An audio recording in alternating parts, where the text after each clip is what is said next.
Hello, magandang hapon sa inyong lahat. Nandito po ako sa Film Development Council of the Philippines, FDCP. Ito ay nasa TM Calaw, Manila. Pumunta ako rito ngayon dahil sa isang special screening ng mga pelikula ng Metro Manila Film Festival.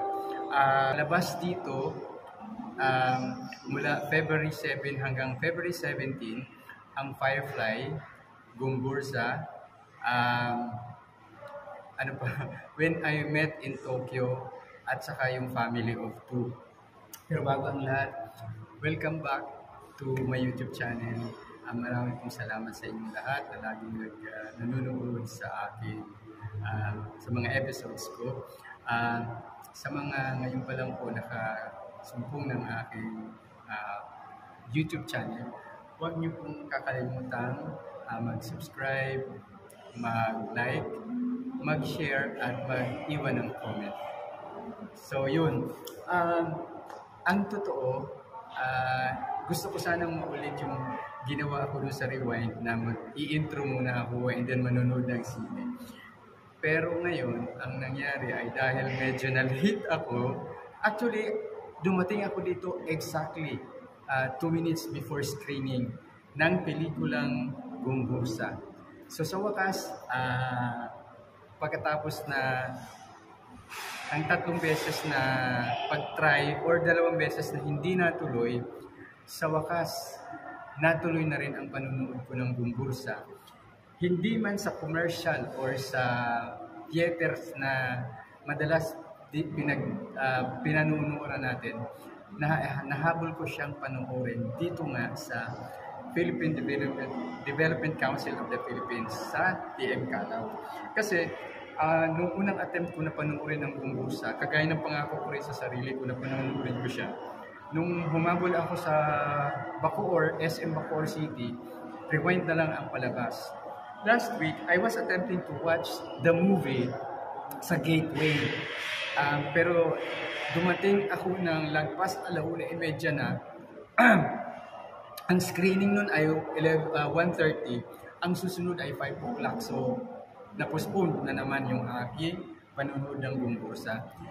At ngayon nga ay finally napanood ko na ang Gumbursa. So, as I am taping or taking this video, katatapos lang maipalabas yung Gumbursa.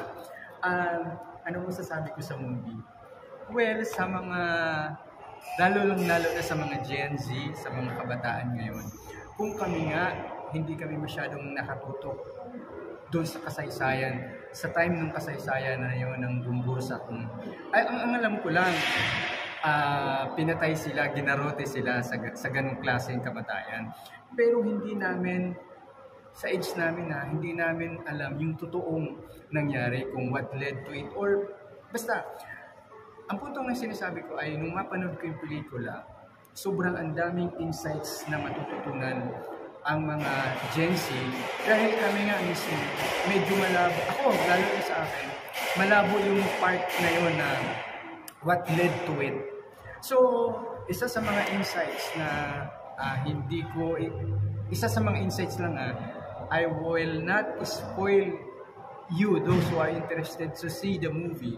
Kasi ang pagpapalabas ng Gumbursa ay hanggang February 17 pa rin. So, by the time this episode comes out, may time pa kayo para habulin siya. So anyway, ang isa sa mga insights na nakuha ko doon, na baka ma-excite kayo. Kasi when I was watching the movie, sabi ko, wait, ba't hindi ko yata nakikita si Rizal? Nandun si Pasiano, yung kapatid niya. Ba't hindi ko yata nakikita si Rizal? Later on, basta anyway, I don't want to spoil your viewing experience. Basta magkakaroon kayo ng sobrang andaming insight, maraming kayong maano sa ating kasaysayan. Basta si Rizal nandoon, he was 11 years old. O hindi ko alam yun hindi ko alam yan na batang-bata pa pala siya nung patayin yung pare na si Father Gomez, Burgos, and Father Zamora.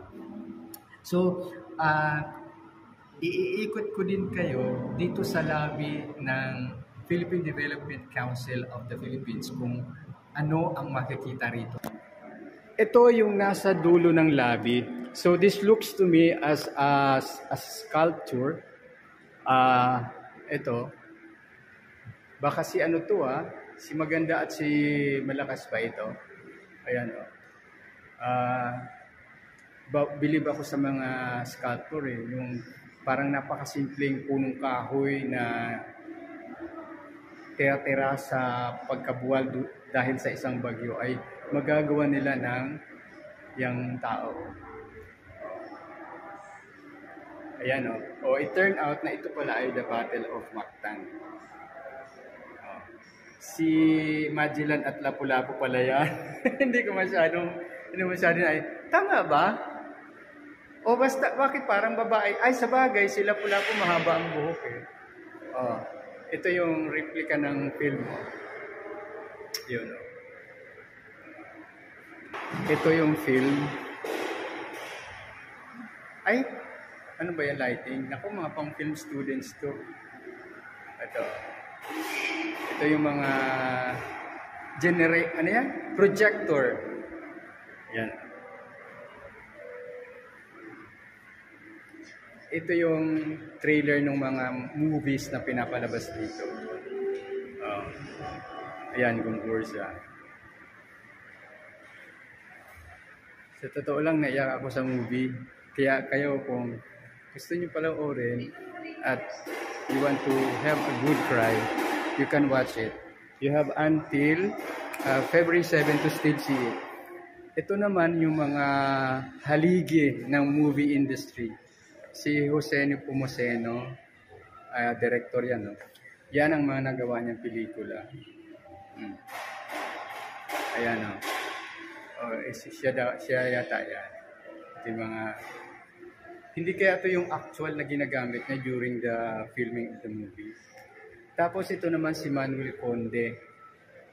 Yan din yung mga pelikula niya. Ang dami rin.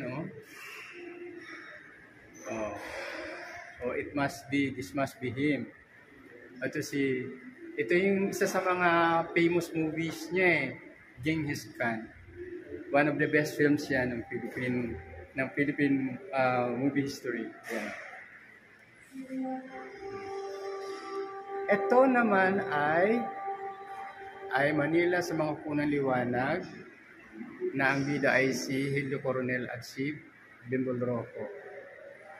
Tapos ito yung mga movies ni Lino Broca. Ayan Ito si Lino Broca.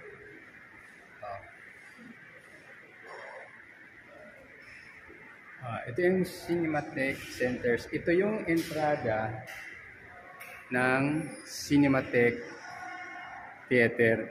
First time kong nakarating dito, I was asking yung isa sa mga staff nito kung kailan. Ito si Lamberto Abellana. Ito naman ang mga movies niya.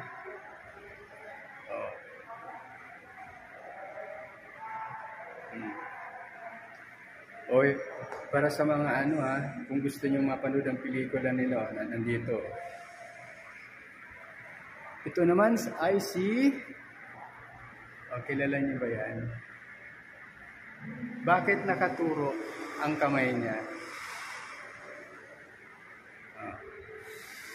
Kung hindi niyo namamukhaan, siya ay si Ismael Bernal.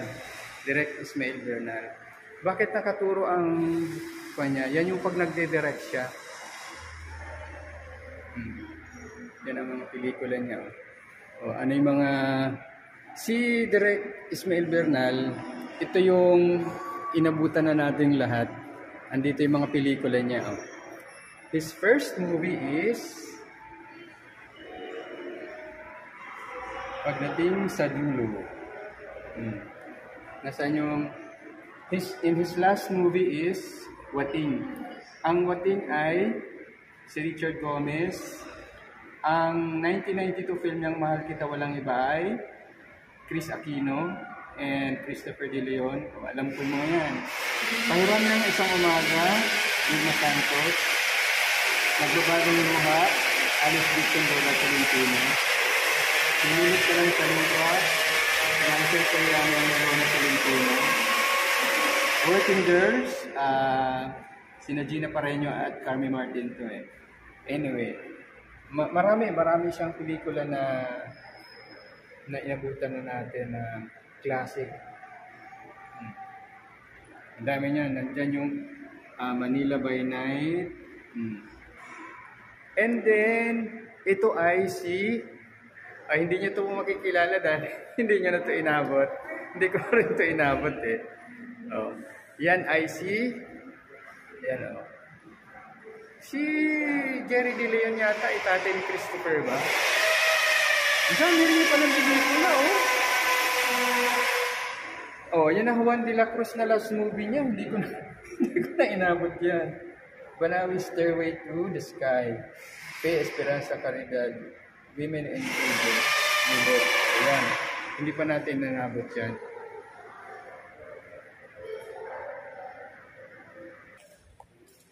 Oh, ito ang nasa entrance ito. Yan ang ng Cinematheque. Ito yung ticket booth. Parang lang to, replica ng actual theaters. Tapos ito yung noon, pag nagsisine, ito yung pag nagdi-direct or nagsushooting, ito yung actual na nila. Eh di ba ngayon mga digital na ngayon, wala na yung mga ganito masyado. Ayan. Eh dito sa may entrance to ha.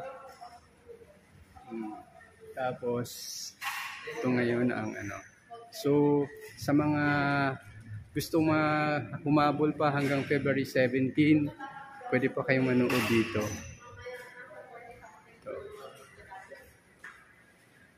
Ang entrance dito, Cinematheque Manila, Museum ng Pelikulang Pilipino. Oh, ito yung entrance. Oh. Nawala ako kanina eh. Oh. Ito pala ay inaugurated pala to noong December 15, 2015 sa under the presidency of Benigno Aquino III. Ayan o. Chairman. At that time, si Bricio Santos ang chairman ng Film Development Council of the Philippines. Oh, ito pa rin kasi nagtatanong ako. Sabi ko, kailan pa ba ito in-establish? Ayan. Cinematheque. Nandito ako sa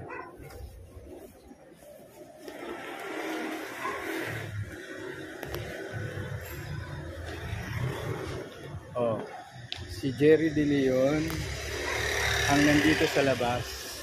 Ayan. Ayan.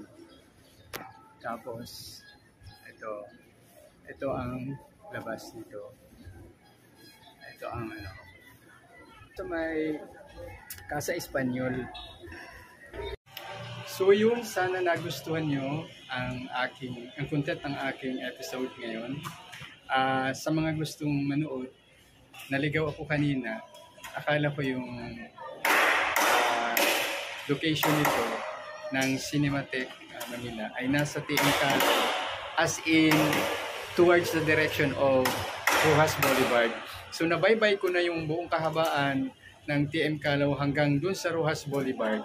Wala akong nakitang Cinematheque Manila. So sabi ko, itry ko nga yung dito, pakalagpas yung sa likod ng Metropolitan Trial Court Manila. And totoo nga, nandito nga sa may Casino Espanyol. So malapit lang siya sa Casino Espanyol. Ayun sa nakausap ko kanina, yung isa sa mga staff ng Cinematheque na this used to be the Instituto Cervantes. Basta ang sabi nila, school daw dati ito. Bago ito ginawang Cinematheque Manila o Museum ng Pelikulang Pilipino. So, yan ha, hindi na kayo mawawala. Hindi kagaya sa akin na talagang totally nawala ako. Pero mabuti naman at nung nasumpungan ko finally yung place, kuha kaagad ako ng ticket. 2 minutes pakakuha ko ng ticket, umpisa na kaagad. O, diba?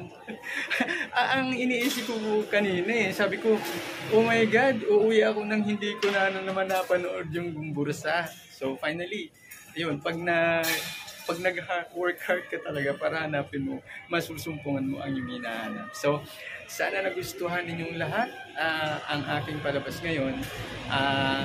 Ang panunood ko ng Gumbursa na isa sa mga second best picture nitong nakaraang Manila Film Festival. So, kung kung kayo nanonood ng mga previous episodes ko, sinabi ko doon na aabuti ng February or 2 months ang pagpapalabas ng Metro Manila Film Festival entries. At ito nga, February 7 na ngayon or February 8 na ngayon, nakapanood pa ako. Pero ang alam ko, palabas pa rin to sa mga, doon sa gateway, palabas pa rin to. So, talagang inabot siya ng February. Kung aabutin ng February 25, eksaktong 2 months ang inabot ng pagpapalabas ng movie. So, marami pong salamat sa inyong lahat at magkita-kita ulit tayo sa susunod kong vlog, sa susunod kong episode. Bye-bye!